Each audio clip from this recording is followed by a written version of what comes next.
going over. So talking about going as far as you can using non-lobbying dollars without breaking any of the rules.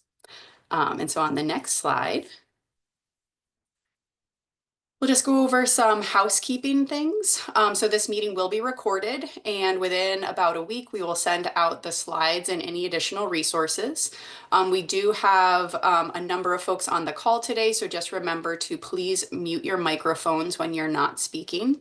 If you do need any tech support, you can connect with tech support through the chat, and that is our wonderful colleague Angie Kitchens, who will be able to help you out. During the question and answer session, you can enter your questions into the chat, or you can raise your hands and we will call on you. We do have closed captioning available through Zoom. And then for any of our future webinars, if you do need translation services, that is something that we can provide. So please let us know, and we're happy to provide that for future webinars. So next slide. And so today you're going to be hearing from Alan Madison, who is an attorney that we have worked with at Voices for over a decade now. He's a partner with Trister, Ross, Shadler, and Gold, and he is a real expert on helping advocates be able to determine, how do they keep something in that non-lobbying space and really be able to use their non-lobbying dollars to the best extent possible. So with that, I'm going to turn it over to Alan. Well, thanks so much, Katie, and thank you all for joining today. I wanted to, let me see if I can share my screen successfully. Hey, there we go. Achievement attained for today. So thank you all for joining. What we're going to talk about today are how to maximize the money that we have through our grants for paid family and medical leave. The goal is, as Katie mentioned earlier, is getting our toes up to the line, is really understanding specifically what's lobbying and more importantly, what's not lobbying. And then how do we leverage that definition strategically so that we can maximize the money that our organizations have through our grants. We're going to talk about some real world examples, and the goal here really is not just to understand the do's and don'ts of what the law is, but really to understand a step beyond that of how do we leverage all the different pots of money that we have so that we can be as effective as possible. The main rule here is that, so you may know that there's two different types of 501c3 nonprofits. All the groups on the call today are what are called public charities. They're nonprofits that are getting money from a bunch of different sources. You do a bunch of fundraising, you get grant money, you have individuals maybe giving donations. Public charities, C3s like your organizations, are all allowed to conduct a limited amount of lobbying. The other type of C3 is a private foundation. They're not allowed to pay for lobbying directly. And that's important because it means that the money that you're getting from grants usually tells you you're not allowed to use this grant money for lobbying. And that's the case with these paid family and medical leave funds that you're getting from the Heart Association or from Pritzker or from other sources. They're generally saying you can't use this money to pay for lobbying. Yet our overall long-term goal is to pass paid family and medical leave bills. And so how do we square that? How do we square that with each other? So the goal here is to understand what it is that we can do with our non-lobbying funds to advance this policy goal and to advance the legislation in the big picture so that we can save our scarce lobbying dollars for when they're really going to have the biggest impact. So the first step we need to understand is what's that definition between what's lobbying and what's not lobbying. And then the second step is understanding how do we maximize those rules for our own strategic benefit. And what we're going to talk about today are a specific set of rules that are under the IRS. And those are called the Section 501H rules. You don't need to know 501H at all. I'll send around afterwards a short description of the two sets of rules. It's important for your organization to just understand which set of rules it's operating under. And if you're not using the 501H rules, it's probably a good idea to switch over to those. But I'll send around an explanation of that after the webinar so that you can all understand that. The main thing to understand is you're probably familiar with your state definition of what's lobbying and what's not lobbying, or Congress's definition of who has to register as a lobbyist. Those state and congressional definitions, they don't generally mesh with the IRS definitions. So the definitions we're going to be talking about today are a little bit different from the definitions that are in use in your state. And what that means is there are going to be times where something might be lobbying under your state law, and you have to tell your Secretary of State, yeah, we did a bunch of lobbying on this health regulation, for example. And then you turn around and tell Voices for Healthy Kids or the IRS or your other funders, no, we didn't do any lobbying with your money. And there's some cognitive dissonance in that, of saying to the Secretary of State, yeah, we did lobbying, and then telling the IRS and your funders, we didn't do any lobbying. And that's just because of the way those two different sets of rules interact. Or it could be vice versa. It could be a situation where it's not lobbying under your state definition, but it is lobbying under these IRS definitions. And so we just have to be able to understand how to sort of keep those two different sets of definitions in mind at once. So I'll start off by talking about the two definitions of lobbying under these IRS rules. But before I do, I want to encourage you, if you have any questions, put them in the chat box. I have the chat box open right now, or just come off of mute and ask your question, because I guarantee you, if there's a question that you've got, there's a half dozen people on this call who have the exact same question that you're wondering about, and they're just too shy to ask it. So be the person who is not embarrassed to ask those questions. Go ahead and ask them, because I'm sure other people are confused because it was my fault for not explaining the issue very clearly. Okay, so there's two types of lobbying we need to pay attention to. There's direct lobbying, which are communications directly with legislators and their staff. And then the other type of lobbying is called grassroots lobbying. These are communications with the public that are aimed at trying to influence the legislators. And we're going to circulate after this call, we're going to circulate a cheat sheet with all of these definitions and with the slides as well. So a communication is going to be treated as direct lobbying if it has all three of these elements. If it's a communication that's directly with a legislator or staff member, it talks about specific legislation, and it reflects the organization's view on that legislation. If you remove any one of these three elements, it just isn't lobbying. And so we can leverage that fact, we can leverage this definition to control whether a communication is going to be lobbying or not, depending on the circumstance in which you want to use the communication, and whether it's going to be effective, whether it's going to be strategic to tap into lobbying dollars for the communication. So it's a communication directly with legislators or staffers. So these are face-to-face meetings, they're letters or phone calls with staffers or legislators. What they're not is communications that can be received by other people other than the legislator. So let me give you an example of this. I had a client who bought a big billboard outside of a legislator's district office. And that billboard said, Senator Fernandez, vote yes on S-226 to keep kids healthy. Now, that billboard was going to be seen by Senator Fernandez and her staff every time they walk in and out of their district office, because it was right across the parking lot from their district office. But that's not treated as direct lobbying, because anyone who drove by that strip mall could see that billboard. For direct lobbying, we're really only talking about communications that are directly with a legislator or their staff member. And this is every level of government. This is from town meeting up to Congress, tribal governments, you name it, any legislative body.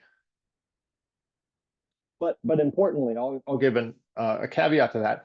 It doesn't cover the executive branch. So it doesn't cover administrative agencies for the most part. So the communication with the legislator or staffer, about specific legislation. And so this second prong is obviously it covers bills that have been introduced. That's going to be treated as specific legislation. It covers ballot measures because a ballot measure is treated as basically legislation that the whole populace is voting on. Think of an ancient Greek direct democracy. So the voters in that jurisdiction are adopting a new piece of legislation for their jurisdiction. So talking to voters about a ballot measure is treated as direct lobbying because you're lobbying the legislators in that instance. And then I haven't read here specific legislative proposals that haven't been introduced yet. And that's the one that's a little bit tricky.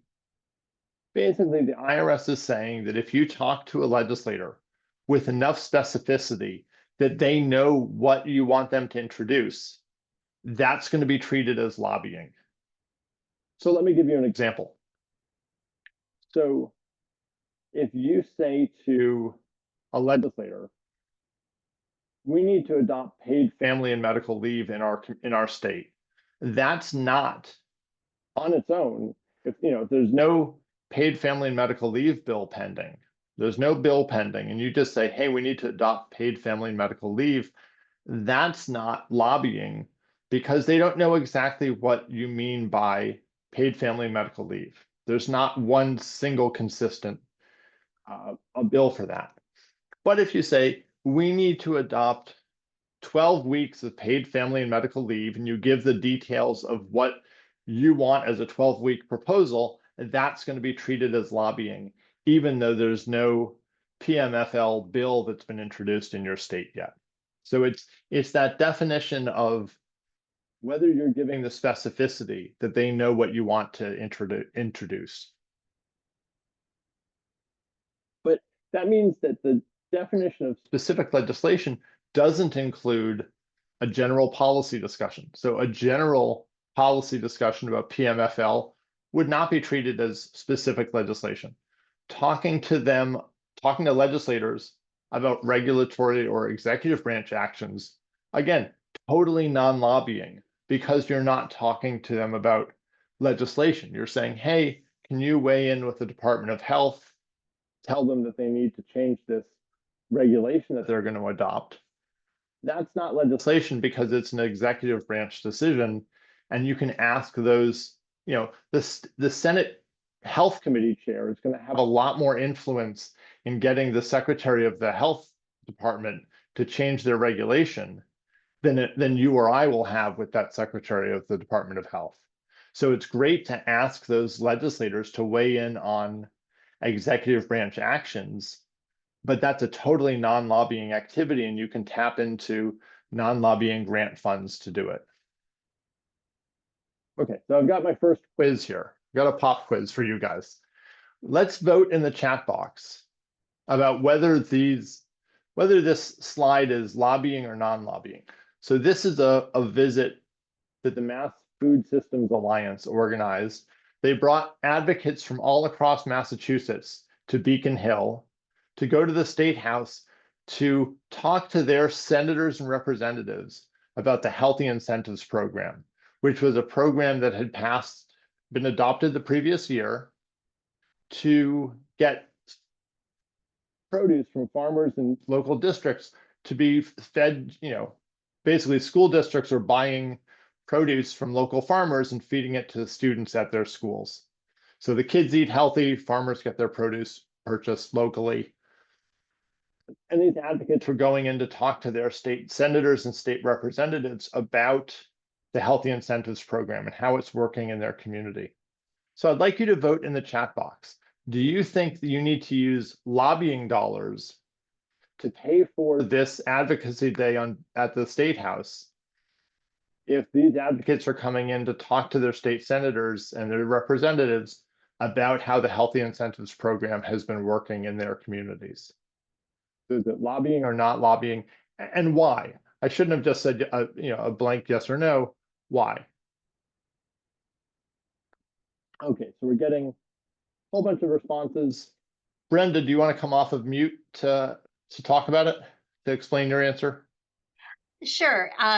you said that the legislation had already passed. Mhm. And so they were coming in to report on it afterwards. So since it wasn't any pending legislation, it wouldn't be. That's exactly right. So it Yay. was it was a really useful advocacy day, but as Brenda says, they didn't pay for the buses. They had to feed their advocates. They had to bus them in from around the state. It took a lot of time to set up all these meetings with the legislators, but they used non-lobbying dollars to do it because of the fact that the bill had already passed, as Brenda said. There's no pending legislation. Now, what they knew, so they held this advocacy day at the beginning of March. They knew that when the appropriation cycle, the budget cycle kicked in May, they knew they were going to be asking for more money to be appropriated for this program. And that's totally fine. In May, when there was a budget ask, they went in and said, hey, we need $10 million appropriated to add on to the healthy incentives program. And that was all a lobbying meeting. But because these advocates had come in from their communities to talk to these legislators already and to champion the program, it was a lot easier to lobby them because in March they'd already been informed and become champions about this program when the advocates came in to talk to them about it using non-lobbying dollars. So they used that non-lobbying dollar to turn those folks into champions so they'd get a better appropriation come May when the budget bill came around. Now I'll ask a question here. Let's see if anyone can notice. Take a look at the tweet. Take a look at the photo here. What stands out to you about this? Put in the chat box if there's anything you think might be a problem about this that you see here.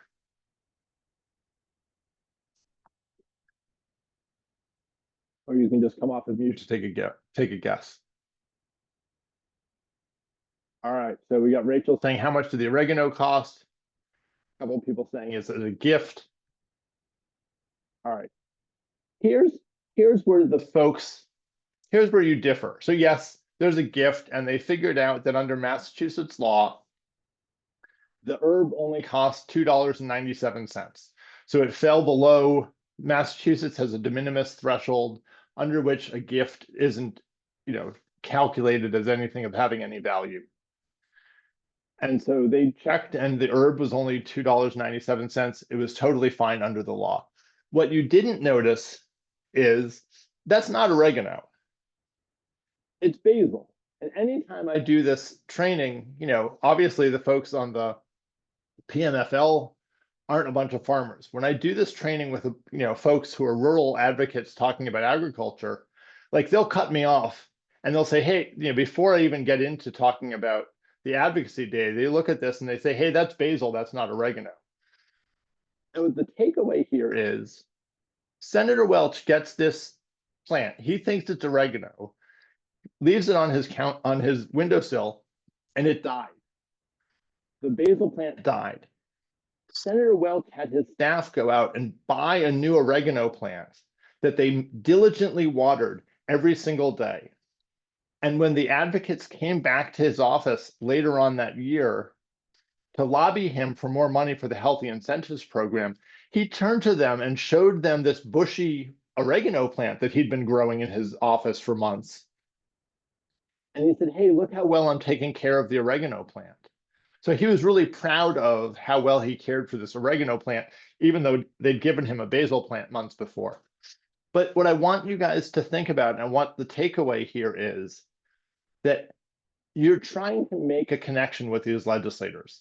We want the legislators to have something, an experience that they remember your advocacy and your issue by. So whether it's a basil plant or an oregano plant or something else that you come up with, try to think of something that's going to make that connection with a legislator that you can use as, perfectly non-lobbying dollars to give them these plants at these advocacy meetings, because the whole meeting was structured as non-lobbying. But we want legislators to have a takeaway that they think of our issue with, where every time they walk into their office and they look at that plant on the windowsill, metaphorically, they're thinking about the Healthy Incentives Program. Okay, so that's direct lobbying. The other type of lobbying is grassroots lobbying. And so grassroots lobbying has 4 elements. So this is a communication to the public. You know, this could be a tweet, it could be a TV advertisement, it could be a rally. If you think about the billboard outside of Senator Fernandez's district office, that's a public communication. So that billboard that said Senator Fernandez, vote yes on S226 to keep our kids healthy, that would be analyzed under this 4-point consideration of grassroots lobbying. So it's a communication directly to the public on specific legislation, reflects the organization's view on the legislation, and it has to include a call to action as defined by the IRS. So most obviously, a call to action is asking people to contact their legislator. You know, call Senator Fernandez and tell her to vote yes on S226. And if that's all the call to action was, we could circumvent that 6 ways to Sunday. So they also say things like telling people that Senator Fernandez is our state senator, providing her contact information, identifying her as being neutral or opposed to our position on the bill. Because if that billboard said, yay, Senator Fernandez, we're glad you're going to do the right thing, like, I'm busy. I don't have to. I'm glad Senator Fernandez is going to do the right thing, but I'm not going to stop and call her. Like, I can go about my day and I don't have to worry about calling Senator Fernandez. But if the billboard says, Senator Fernandez, get off the fence and do the right thing on S226, now I've got a reason to pick up the phone and call Senator Fernandez. So it gives me enough of a nudge to want to contact the legislator. Similarly, providing a form email or a petition. These are all things that would give you a nudge to want to contact that legislator. And so if the communication has a form email or has a petition, or if the communication gives the contact information for the legislator, then all of those things count as a call to action. But if your communication talks about specific legislation, but doesn't have a call to action, it's just not lobbying. So if you have a public communication, you can have a public communication and urge people to vote for or against a bill. If there's no call to action, it's just not lobbying. So let me give you an example. Several years ago, one of the Voices for Healthy Kids grantees was running a campaign for sidewalks, crosswalks, and public transit in a city. And they were going to spend $100,000 on bus wraps that urged people to call their city council members to vote yes on this funding for sidewalks, crosswalks, and public transit. And they only had a little bit of money for lobbying in their budget. They didn't have $100,000 for bus wraps that would be grassroots lobby. They had mostly, you know, they had $100,000, but it was non-lobbying money in their budget. They only had $15,000 for lobbying. More importantly, if you see a bus drive by you, first of all, if you see a bus drive by you that has a phone number on the bus, you're not going to write down the phone number and call their city council member just because a bus drove by you with a phone number. So those buses weren't going to generate any actual contacts to city council members. And second of all, this was a group of people who were trying to protect pedestrian safety. They didn't want people in their cars to be calling their city council members. So what they did was they did the bus wraps, but they spent like $70,000 on the bus wraps. And the bus wraps were non-lobbying because the bus wraps were a communication to the public, but the bus wraps said city council should pass funding for sidewalks, crosswalks, and public transit. But it didn't have a call to action. It didn't say on the buses, so call your city council member. So they spent $70,000 on these bus wraps that were totally non-lobbying, just raising visibility and awareness about the vote that's coming up for sidewalks, crosswalks, and public transit. And then they spent $15,000 on ads in bus shelters. And the bus shelter ads are super cheap, right? But the thing about a bus shelter is the people have time on their hands, and by definition, they're the ones who use sidewalks, crosswalks, and public transit, and they've got a phone in their hands. So we put a QR code in those bus shelter ads, and the bus shelter ad said, if you care about sidewalks, crosswalks, and public transit in our city, click here and contact your city council member directly. And when you click the QR code, you could send an email or call directly to your city council member based on your address.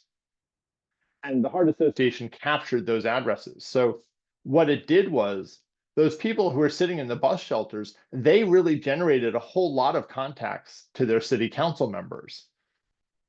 So it was a really useful expenditure of grassroots lobbying funds. For $15,000 of grassroots lobbying funds, they generated a whole lot of contacts to their city council members. And for $70,000 of non-lobbying money from their grant, they raised a lot of visibility. And so what we want to do is think about, when do we put a call to action on our public communications? What's going to have the highest return on investment?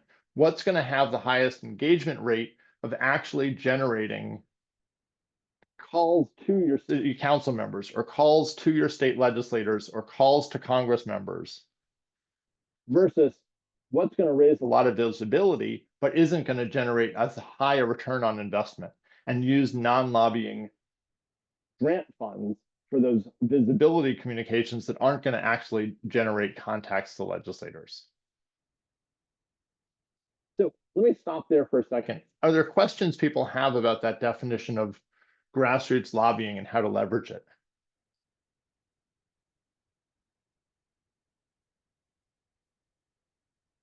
All right, well, if questions arise, if questions occur to you, you can always stop me. And Sarah, you've got a question.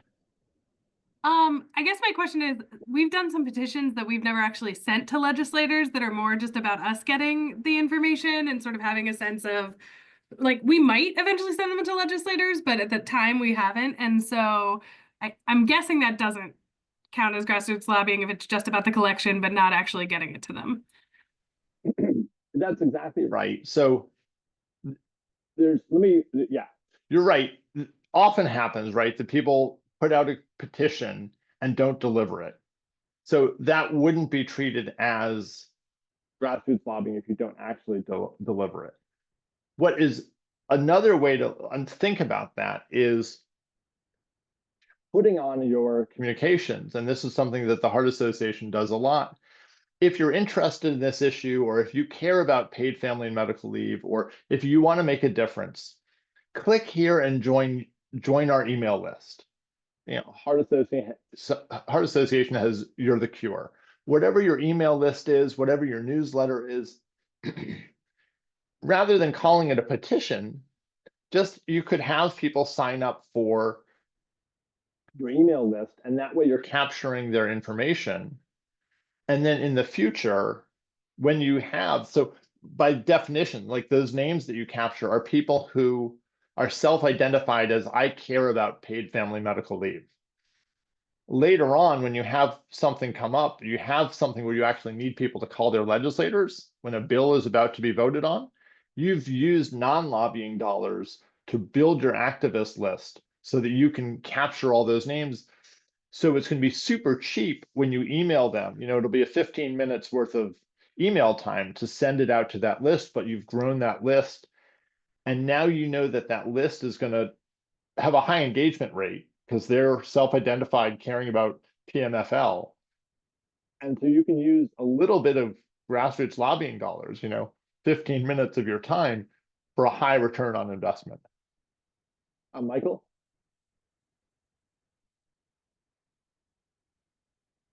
Michael, you had a question? You might be on mute.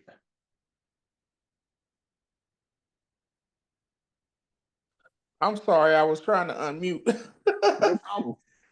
Yeah, so I had a question because I appreciate the two examples that you've given so far around lobbying and then grassroots lobbying. So my question is, because of the administrative change that's coming in a few weeks, And I think that we are entering an environment where organizations that are doing the work that we're doing may be targeted, Mhm. or scrutinized or watched a little bit more.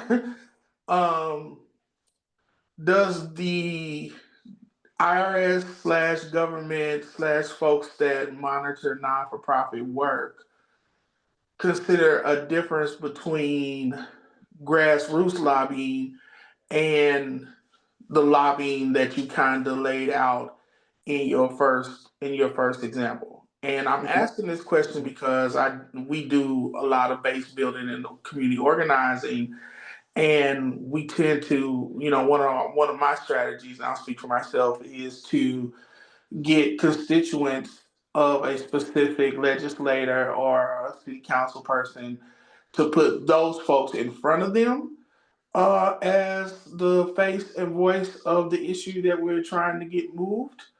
Mhm. And for me, that's part of grassroots organizing. But how does that play?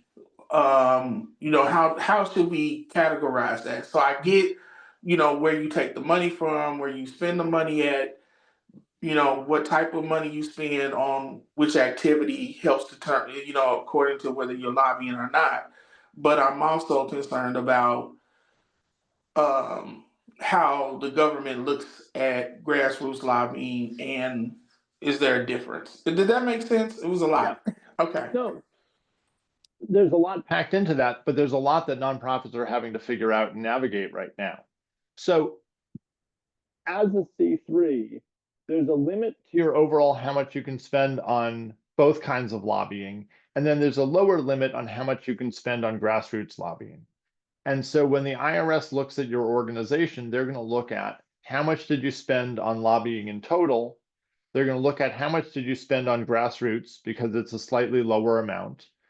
And they're going to make sure that you're in compliance with the grants that you're getting from foundations, that you're following the restrictions to not use restricted dollars for lobbying, that your grant money is not being spent on lobbying. Regardless of which administration's in power, the rules are the same. And so as long as the IRS under President Trump is following the rules that they've laid out, even if the IRS is targeting specific groups, groups can defend themselves by showing that they're following the rules as they're written. And so that's why it's so important for organizations to train their staff to understand, hey, let's strategically use our grant money for this type of advocacy or that type. What you were talking about, Michael, in terms of base building is a classic non-lobbying activity. You're not asking people, well, you may be building your base by asking people to contact legislators, depending on whether it's strategic in a given moment.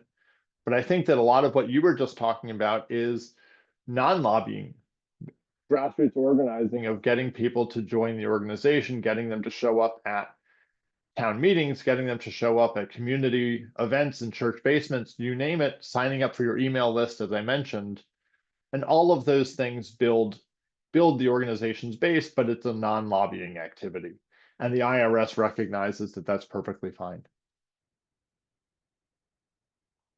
That's a good question. I'm glad you asked it. There are two exceptions about lobbying that I wanted to mention. The first is what's called the subsequent use rule. And the name's not really that important. But the issue here is if you have a non-lobbying communications that you distribute broadly to the public, but they don't have, they don't have that call to action in them. So they might be a communication, a report, a report that talks about a bill or a fact sheet about a bill that talks about that bill, but it doesn't have that call to action. If you distribute that communication broadly to the public, you can use it later on in your lobbying work. And the cost of creating that fact sheet or that report doesn't become a lobbying expense, right? So creating a report like breaking the health poverty cycle, it takes a ton of time, a ton of money, a lot of resources to write a long report like this. And you can talk about a bill in this, you can talk about a particular paid family and medical leave bill in your report. And it's still a non-lobbying communication if you distribute it broadly to the public.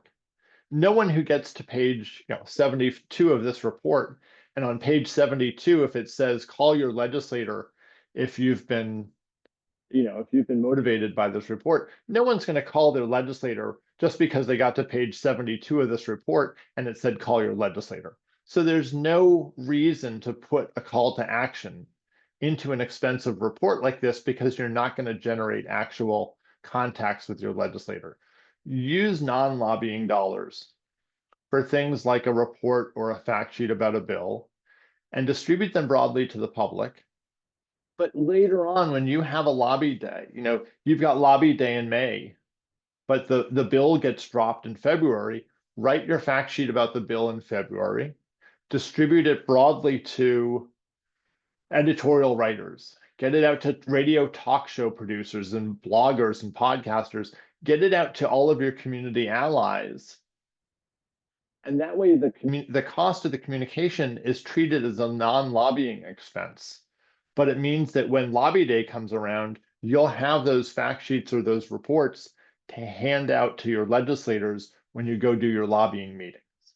And you don't need to spend any lobbying dollars to produce the handouts that you're going to use at your lobby day. So it's just a matter of thinking strategically. Over the arc of your campaign that you're going to need materials for doing grassroots organizing. You're going to need those materials for giving them to journalists who'll be covering the bill. You're going to need to get coalition allies on board, and they're going to need materials as well. And you're going to need materials for lobby day. So just produce all of those materials on the front end using non-lobbying dollars, and you can make those grant dollars really be a powerful advocacy tool for lobby day when it comes around in May. The other exception I want to mention is for invited testimony.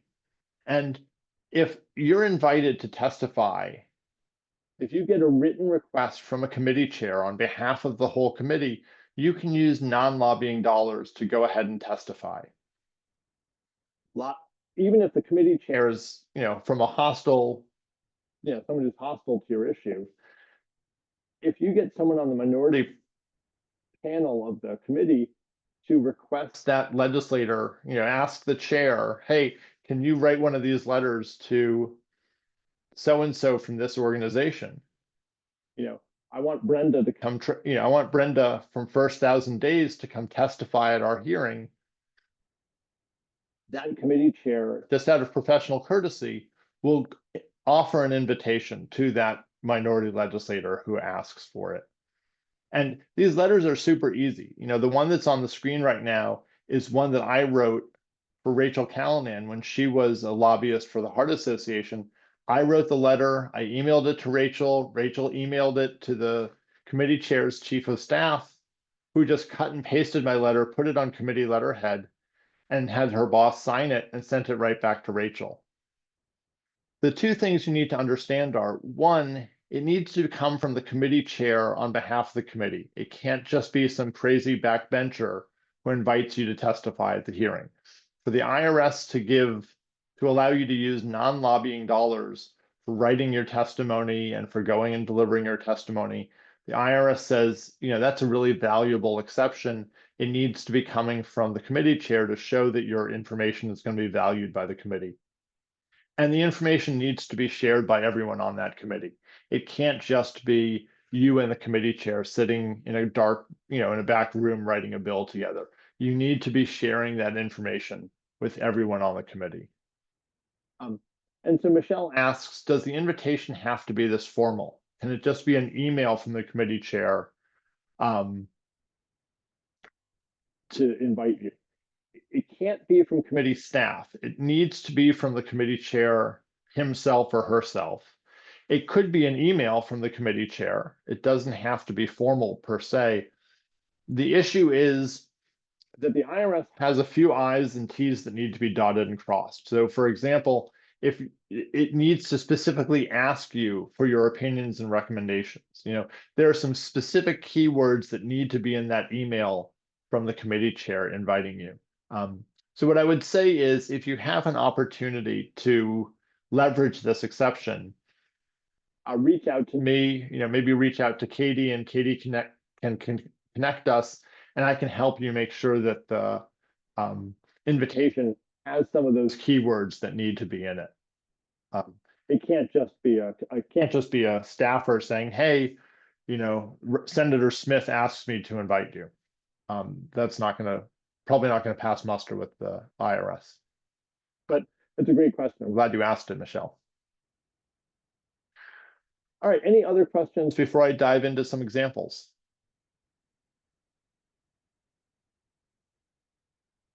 All right, so let's look at this first one. This is a fact sheet. And I'm going to blow it up a little bit so you can see some of the key language. It says it's a fact sheet about paid family medical leave in Kansas. It says by passing paid family and medical leave, we can level the playing field for all Kansans. Why don't you vote in the chat box whether you think this is lobbying? Is this direct lobbying? Is this a grassroots lobbying communication? Or should this be paid for with non-lobbying dollars? And why? Why? Explain your answer. Is it direct lobbying, grassroots lobbying, or non-lobbying? And why or why not?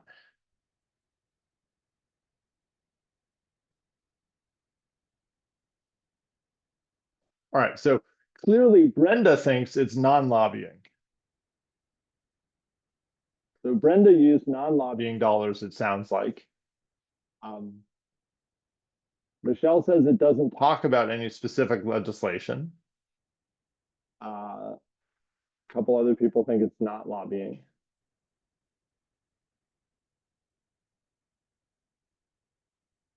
So Brenda, let's see if Michelle's answer is correct.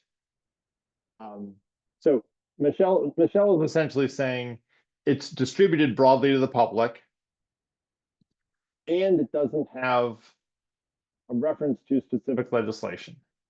So Brenda, why don't you come off of mute? I've got a couple questions here. The first is, was this handed out just to legislators, or did you distribute it broadly to the public? Distributed broadly to the public. Okay, so if it's distributed broadly to the public, so my second question is where it says by passing paid family and medical leave, we can level the playing field. Did you have a bill? Was there a bill in Kansas? No. Oh, No. So it's not even a reference to legislation. Nope. So totally non-lobbying because it's not talking about legislation. It's talking about a general policy position, right? There's not a specific bill that you're referencing. So it's a communication, but it doesn't talk about a bill. So it's totally non-lobbying. So Brenda doesn't have to sweat that one. All right. Here we have another example from West Virginia. They've got a fact sheet. Well, actually, this was a blog post, but let's call it a fact sheet. It's momentum for paid leave is growing in West Virginia. It talks about a couple of different bills that were pending. It has a specific breakdown here of comparing the different paid family leave proposals that were pending in the state legislature. It says, these bills, 65 and 4385 have been introduced this session. They'd give 12 weeks of comprehensive paid leave for public and private sector employees, yada, yada. The bills are strong because they cover all 4 areas of leave that may be needed by women, etc. Let's vote in the chat box. Is this direct, grassroots, or non-lobbying, and why? Is it non-lobbying? Is it direct lobbying? Or is it grassroots lobbying? So Michelle gets a totally non-answer. I've never seen a non-answer quite like Michelle's. Maybe up to the line, maybe over the line. Of which line, Michelle? Brenda thinks it might be grassroots lobbying. And no one else is even willing to take a guess here. All right, so Amy says no call to action for grassroots lobbying. Courtney says no, not lobbying because there's no call to action. Sarah, Devin also say no lobbying. That's right. So this is a public communication. It's, this could be a fact sheet about a bill that's handed out to colleagues.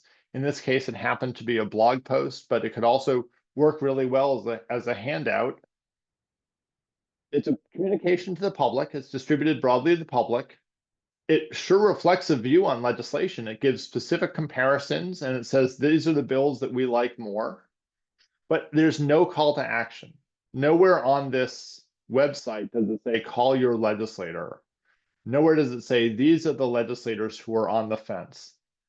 But what it does say is subscribe to our newsletter to stay up to date on our progress. So they're pulling in information from people who care about this. They're trying to capture email addresses of people who are invested in PMFL, PFML. Have I been saying it backward the entire time? Anyways, so the folks in West Virginia, this was terrific. A great use of non-lobbying dollars. Michelle says, are they getting right up to the line? No, they're very clearly on their side of the line. It has three of the four prongs. It's a communication to the public. It reflects a view on specific legislation, but there's no call to action. So it's very clearly non-lobbying.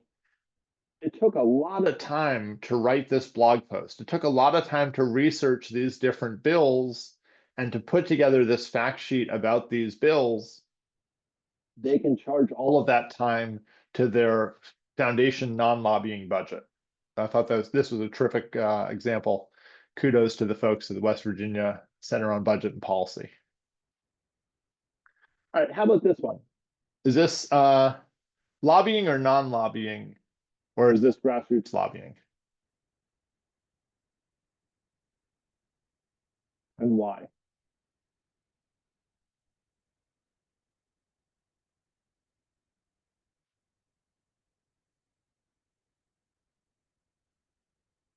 Yeah, so Sarah says it's grassroots. There's a call to action. Tell your senators. There's specific legislation that talks about HB 1010. Totally grassroots lobbying, but cheap. It didn't take them long to design. I hope it didn't take them too long to design this graphic. And it's going to be useful, right? Anyone in their coalition can take this graphic, put it on their website, and really start driving people to actually take action. This was the sort of thing that's going to generate a lot of contacts to their senators, and it's going to be relatively cheap. So it's a good use of dollars. Amy says, would it have been grassroots lobbying if there wasn't a bill? So if there was no, even if there's not a bill pending, I think this is probably grassroots lobbying because remember, all right, think back half an hour. Specific legislation includes references to a bill that isn't, references to what you want the bill to include, right? So even if there's no bill that's been introduced yet, here we're saying tell the senators to increase paid leave for public sector workers to 6 weeks. That's pretty specific. So I would say that that's probably, even if there's not a bill introduced yet, the IRS would say, you're telling them what it is that you want them to introduce. It's such a very specific ask. I think that would be treated as grassroots lobbying either way. But still a good use of dollars, effective and strategic. I'm going to skip this one, Vermont. Sorry. We'll come back to it if we have time. Here in Honolulu, we have a great op-ed, and I know that the text here is small, so I'll quickly summarize it.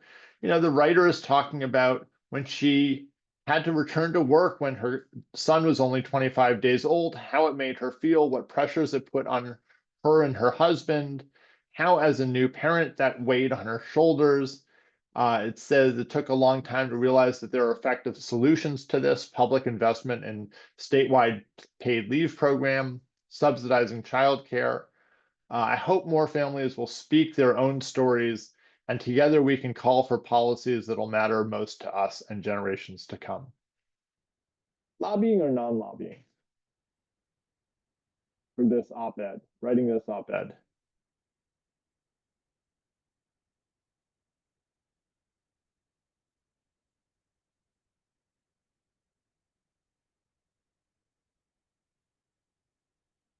Yeah, so everyone's pretty much saying that this is not lobbying. There's no call to action.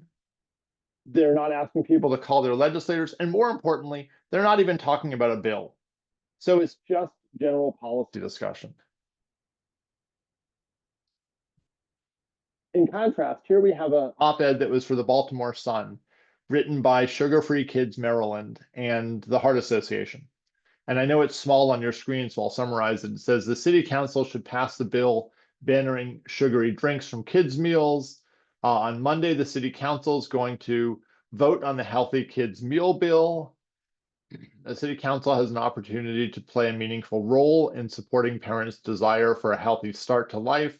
The legislation is good policy. Passing the Healthy Kids Meal Bill will make a big difference for all of our children's futures. It's the right thing to do. Direct lobbying, grassroots lobbying, non-lobbying, what do you guys think here?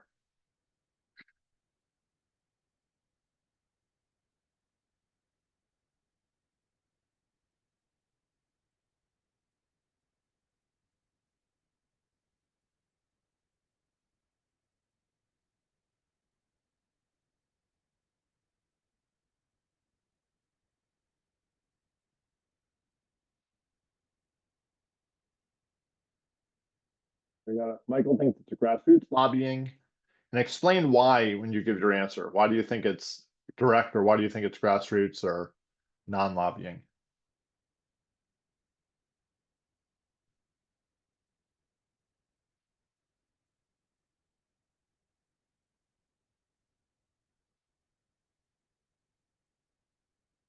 Oh, Brenda, nice use of the emojis, Brenda. Michelle says there's no call to action. Amy says it's direct lobbying.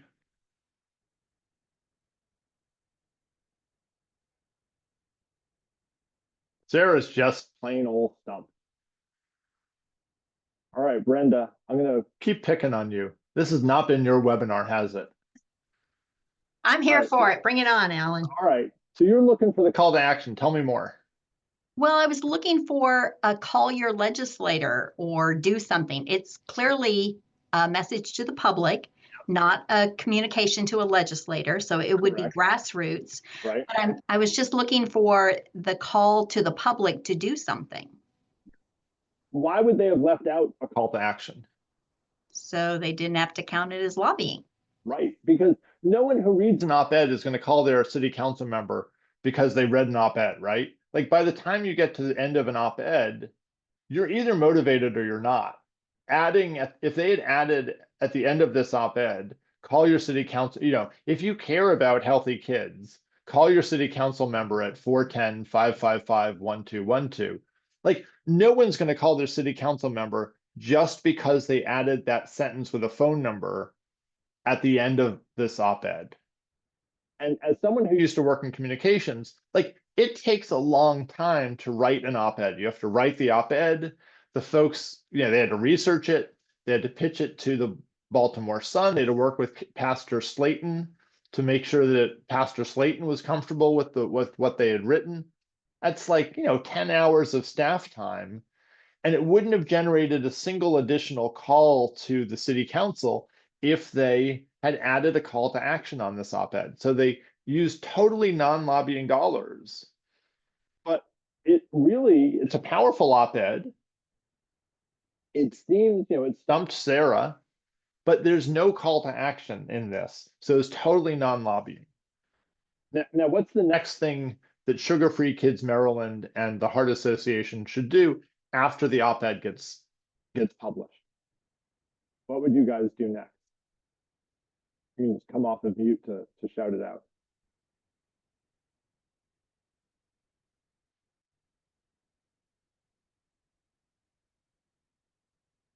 Yeah, so Sarah said, put a public call to action on your website.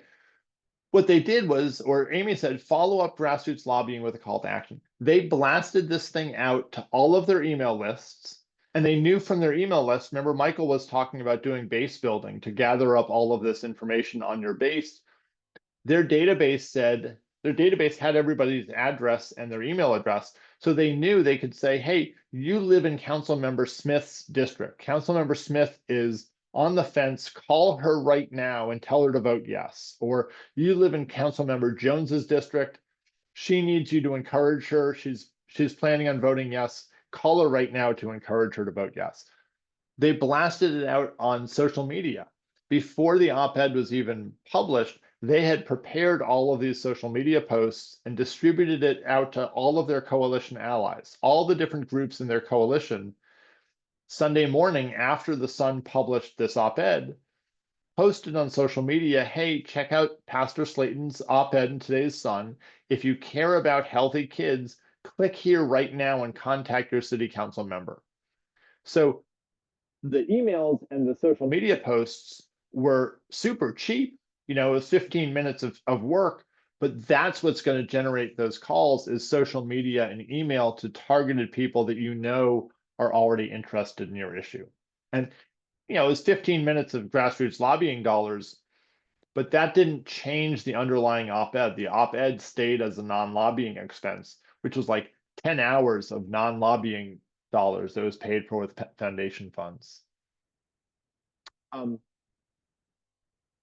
So, you know, we'll send around information. I think that folks on this call have really thought a lot about how to address all of these things. I just want to get to Brenda's question. Brenda says, if you put a call to action on your website, do you need to pay for the website with lobbying dollars? You would need to pay for that page of the website with lobbying dollars. You know, you can allocate, it doesn't have to be the entire website, wouldn't be a lobbying expense. It would be whatever page that you have the call to action on as your lobbying expense. And with that, let me turn it on over to Angie, and you guys can close it on out, or maybe Katie. Yes, thank you so much, Alan. And Angie, do you want to just pop up the final slides? So if folks do have specific questions for Alan, if you want to email those to us, then we can get some feedback for you. Since we don't have time right now, but Alan, just thank you so much. I know that folks always find these webinars incredibly helpful. And on the next slide, and just a reminder for folks, the NCIT and Voice for Healthy Kids, we do offer no cost campaign consultation. I think the majority of the folks on the call are grantees with either Pritzker or directly through us. So feel free to use our technical assistance portal as well. But if you are not a grantee, then you can use the link that's up on the screen here. And then on the next slide. And then we do have a very, very quick post webinar survey. It's just 3 questions. It's going to pop up on the screen right here, or I guess it's 4 questions. If you could just take a couple of minutes to fill that out, we would really appreciate it. And like I said, if you have any questions, please feel free to reach out to me and we will get those in front of Alan to get his thoughts. And just thank you all so much for being on the webinar today.